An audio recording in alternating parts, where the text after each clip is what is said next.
New at 6, crews are cleaning up today after a fire tore through a historic Black-owned funeral home in Atlanta.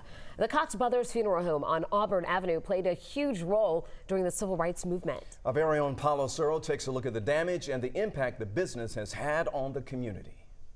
The smell of fire still very strong here today.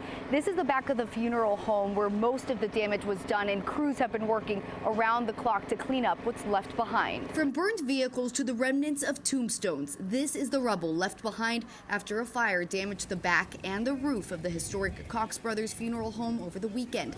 This funeral home, which was started by a mother and her two sons 15 years after the Civil War, was originally located on Pryor Street. It eventually found a home on Auburn Avenue in 1940. A decade and a half later, Auburn Avenue actually would be called the richest Negro street in the world by Fortune magazine. Morehouse Africana Studies professor Dr. Clarissa Myrick Harris explains this building, which is in close proximity to several cemeteries, helped Black families bury their loved ones at a time when white-owned funeral homes would not. This is the days of Jim Crow when it was established. It was a business that operated within a segregated system. So whether in life or death, there was segregation. She says this was also the first funeral home in Atlanta to use a motorized hearse.